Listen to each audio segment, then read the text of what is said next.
guys, what's up? James Corey here from Rhode Island Local Woodworks. We're going to show you a quick trick how to take the charcuterie board, cutting board, whatever you're working on, take it from something that's wobbly like this to getting it perfectly flat. We're going to use the planer to do this, and we're going to use this sled that goes through the planer, and we're going to shim this board and double stick tape it down to the sled so it stays, and it's just going to shave that high surface over and over again until it gets nice and flat on this side. And then we'll flip it over and just send it on its own through the planer, and that's going to get the other side nice and flat. So, let's start.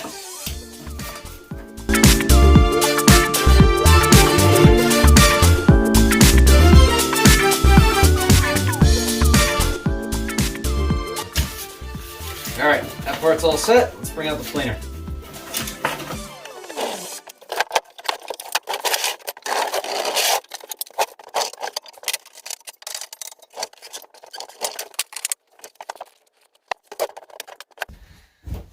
Alright, let's take a look at a couple things here.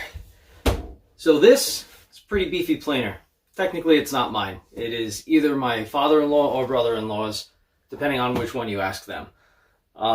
Neither of them have been using it for years, so I took it, refurbished it, and I'm using it in the meantime until they actually need it one day, which will probably never happen. I invested in a helical cutter for it. So worth it. We'll get into another video on that stuff. But basically what I did, this shed doesn't have a ton of power running to it. I can't run a bunch of stuff at once. I actually have to turn off the lights when we turn this on because I'm going to run this and the shop vac. So we got my Ryobi spotlight over there with a battery. So I took out the fan shroud. So this was in here. It attaches to the motor. The motor spins it, so it sucks everything. It's like a vacuum, just sucks all the sawdust out and spits it out here. It's very loud. And it actually, theoretically, will use less power because there's less drag on the motor from this. And all I do is hook up the rigid shop vac to here and just suck everything out anyway. You still get a little dust down here, but whatever. It still works perfectly. Let's put this away. Someday we'll have proper dust extraction. But until then, here's my ghetto setup, and I love it. It's not that ghetto. Look at this. It's a beautiful planer. I'm sorry. Hope nobody took offense to that. All right. So the sled is the exact width of the interior of the planer here so that it doesn't shake back and forth. So what we're going to do, lift this up. All right. We're also going to block these wheels down so it doesn't move on me.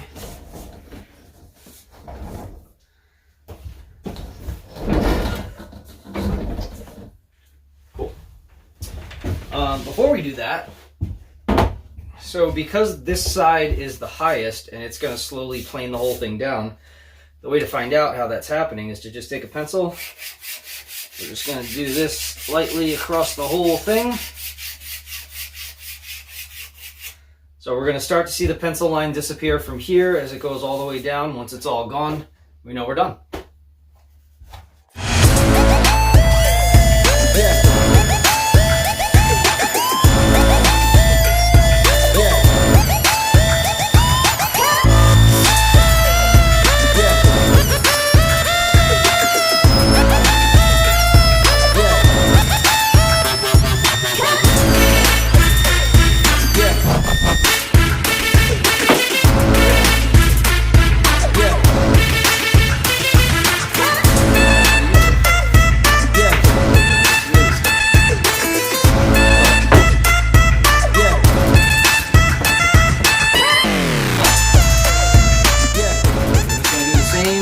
This side.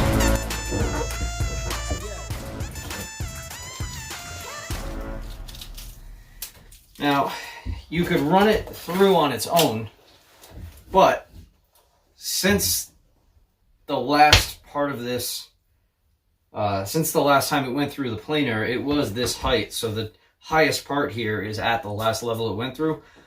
I'm just going to use the sled again, so that way I don't have to redo the other guy.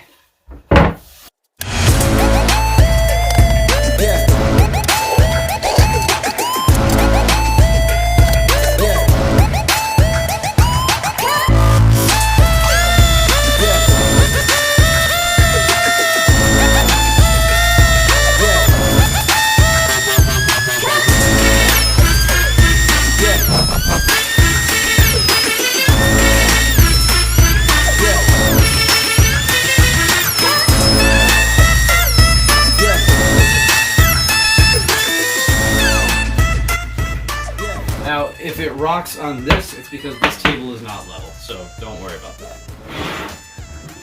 Now for my favorite / least favorite part, lots and lots of sanding. So much.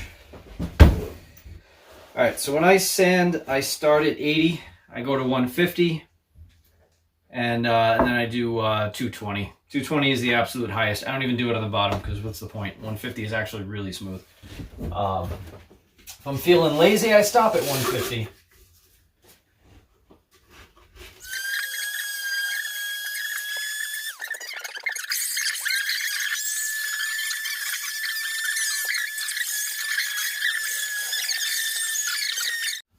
We're going to see what Stickfast does.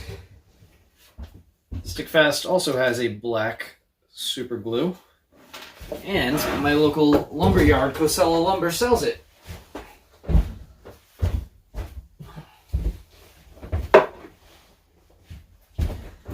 I'm going to support this local business because I love everybody there.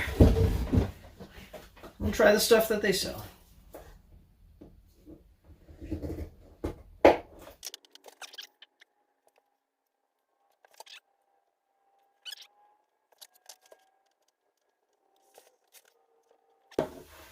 Stuff's in there nice and good.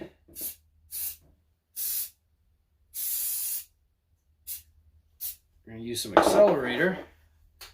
In the next 30 seconds, that's going to be solid. And there you go. Now we can sand it.